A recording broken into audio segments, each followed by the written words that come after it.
Olá pessoal, tudo bem?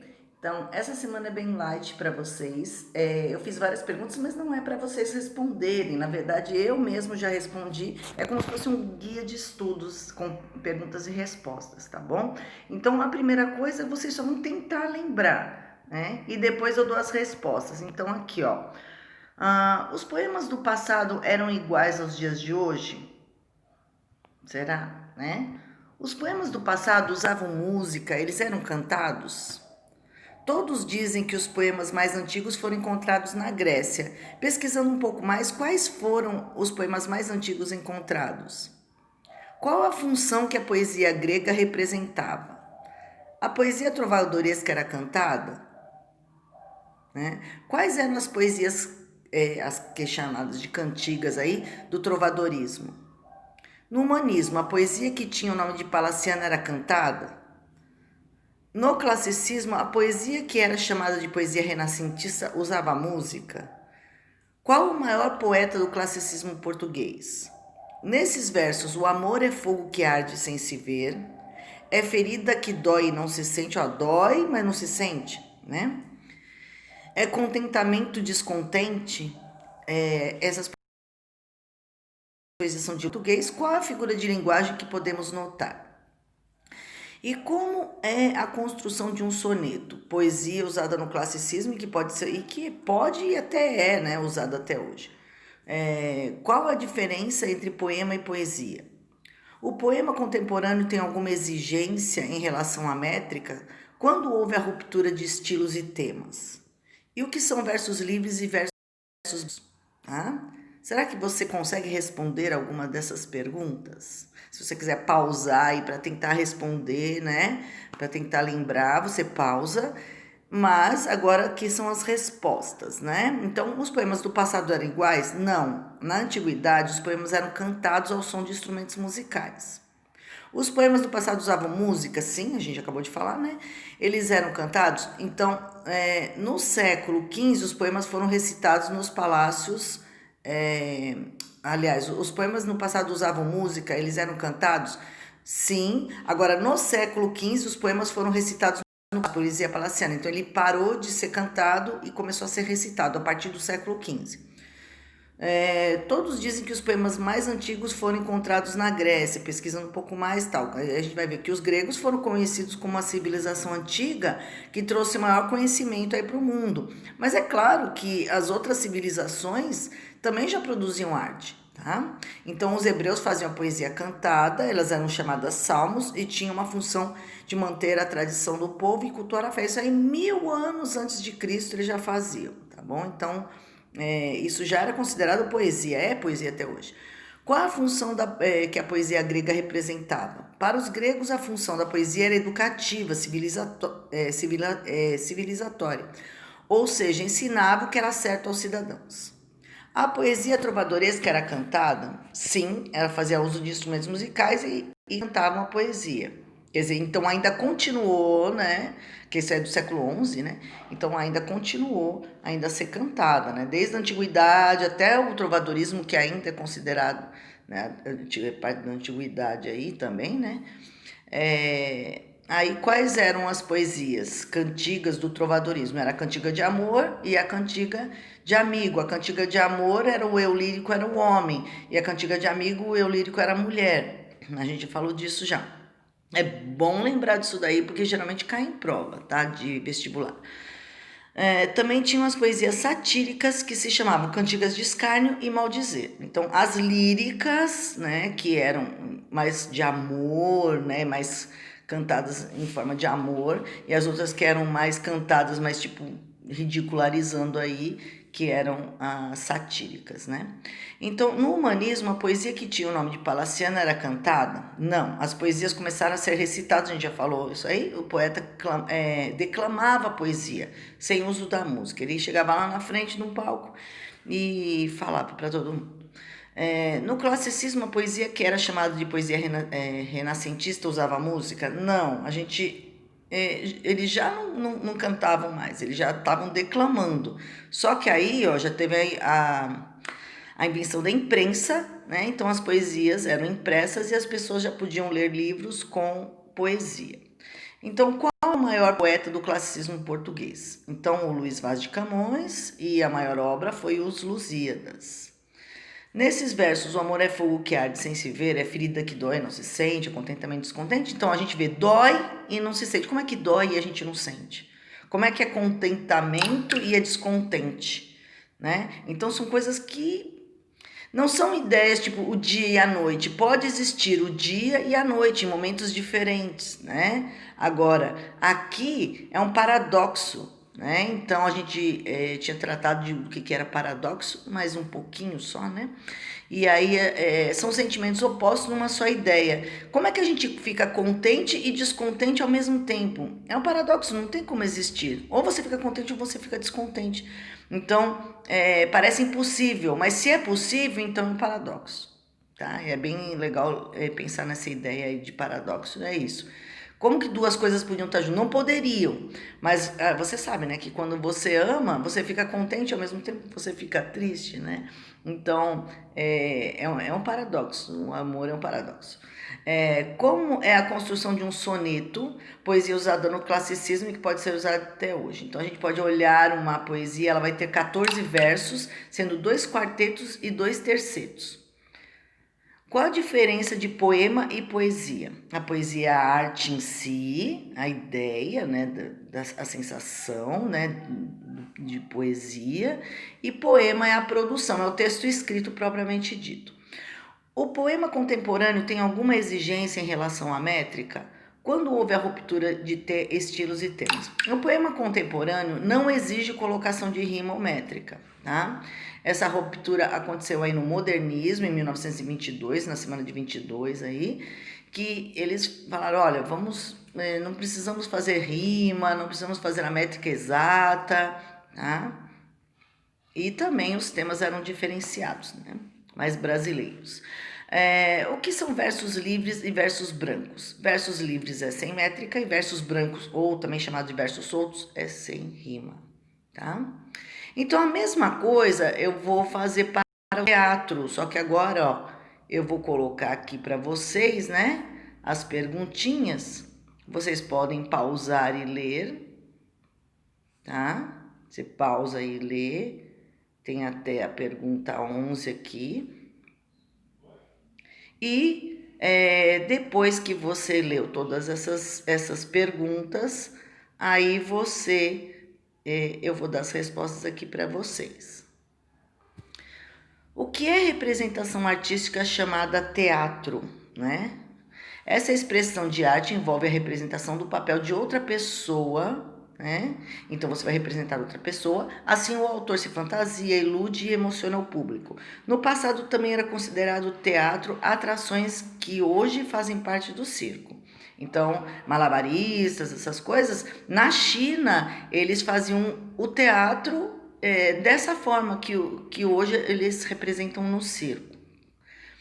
Qual o nome da produção escrita de uma peça teatral? Se chama roteiro. Então, eu vou fazer um roteiro, né, para a peça teatral. Quem criou o teatro? O teatro é muito antigo. Povos como os egípcios já faziam representações teatrais 3.200 anos antes de Cristo. Eles faziam representações da mitologia, né? Então, os deuses da mitologia.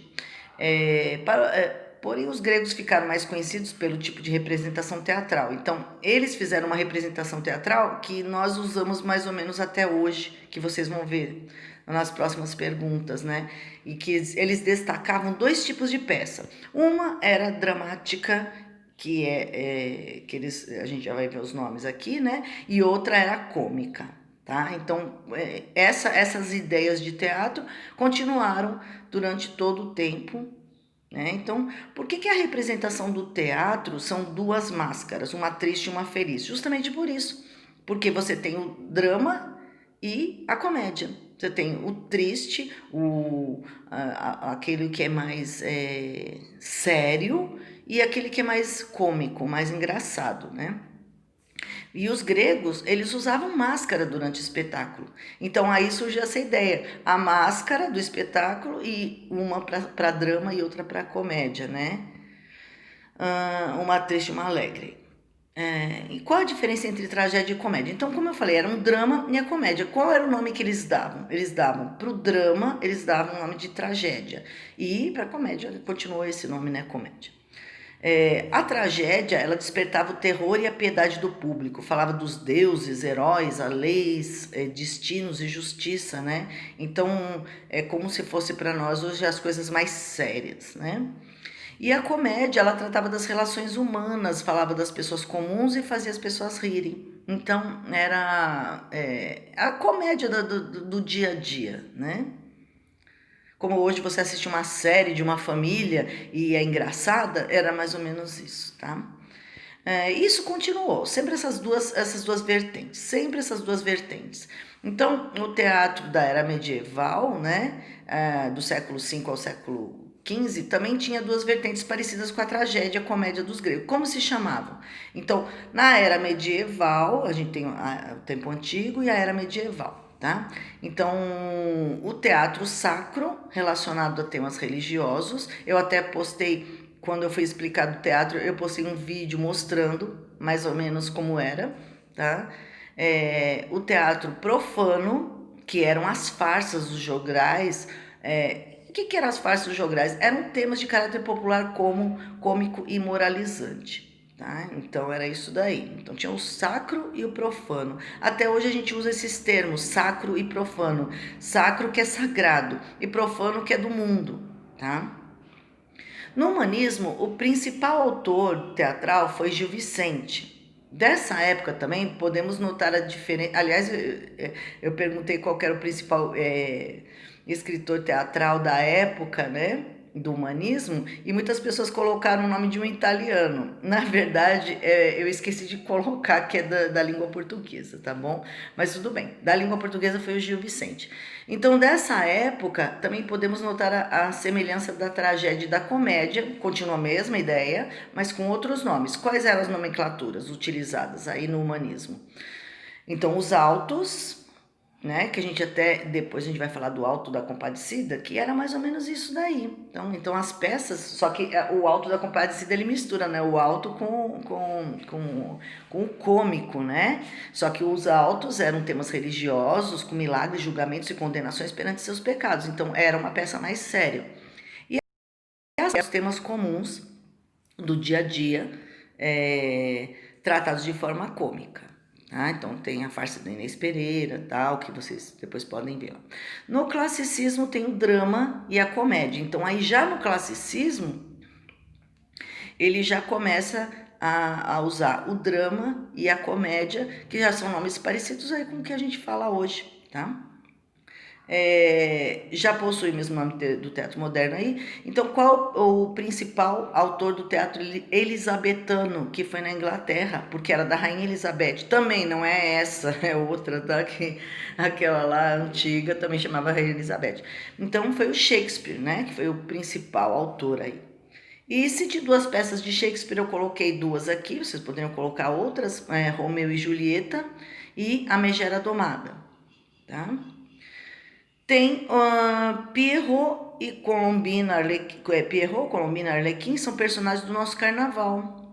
Tá?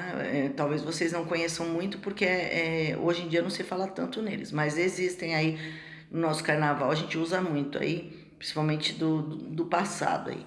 Eles surgiram em qual país? Esse trio, né, que seria um triângulo amoroso, ele surgiu na Itália e esse teatro era chamado de Commedia dell'arte, que lá eles não faziam a parte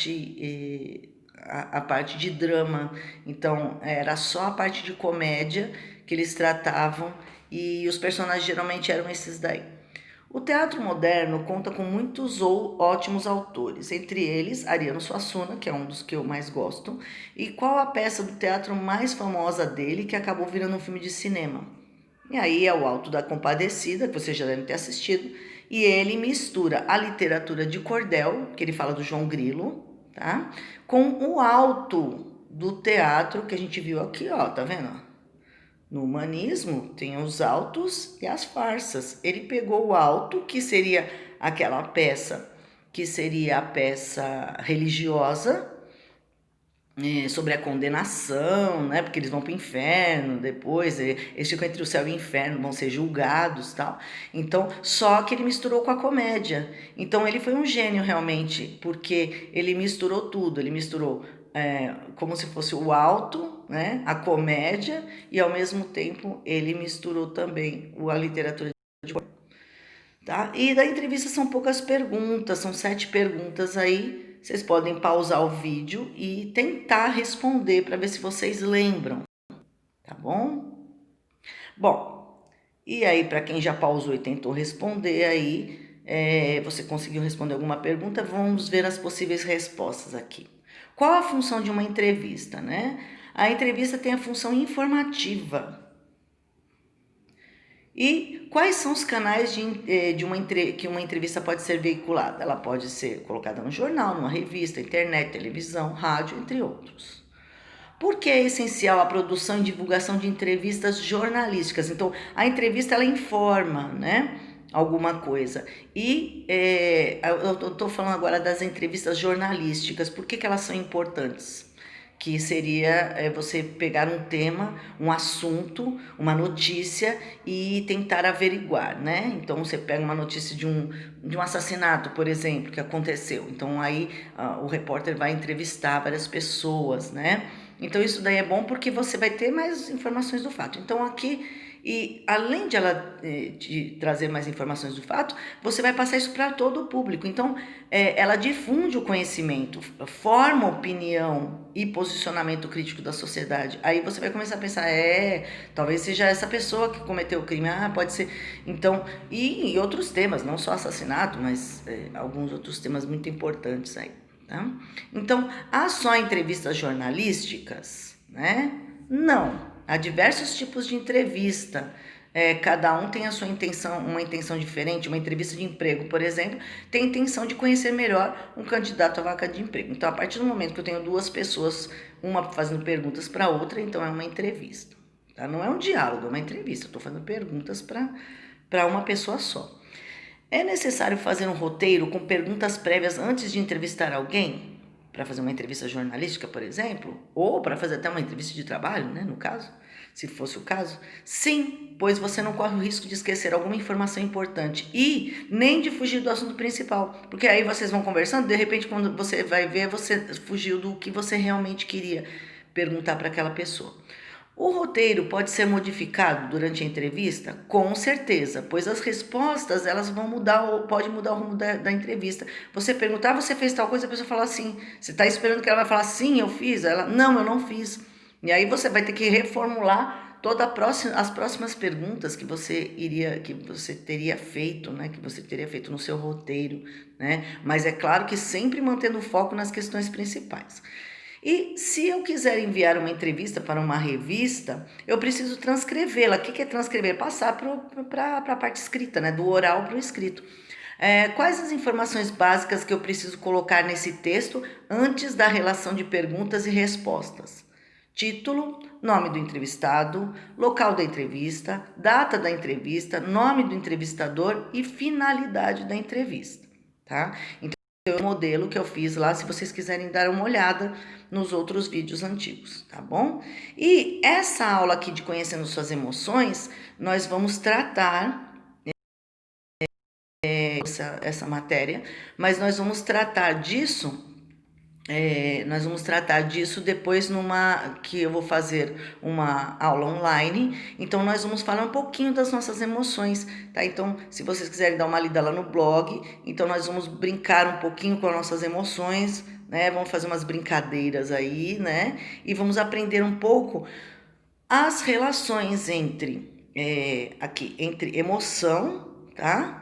Então aí, emoção, sensação, pensamento, desejo, tendência, essas expressões faciais, a reação e também, ó, tá vendo? A reação.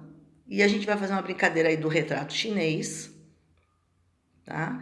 Então, e a gente vai falar que elas também estão ligadas às nossas necessidades. Mas as nossas necessidades, isso é uma coisa que a gente vai falar depois. Eu vou tentar montar uma outra aula para vocês, para uma outra aula online, para a gente falar a relação de necessidade e emoção, que a emoção ela está ligada às nossas necessidades. Eu tenho necessidade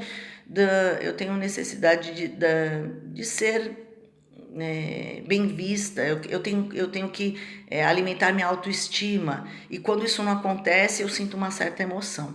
Então, se você entender que a emoção ela está ligada à necessidade, e a emoção ela vai causar certas coisas, certas sensações em nós que vão causar uma reação, talvez você consiga entender melhor como funciona os seus próprios sentimentos, tá? Que é você mesmo que vai fazer isso, tá bom? Então por hoje é só, pessoal, e uma boa semana para vocês.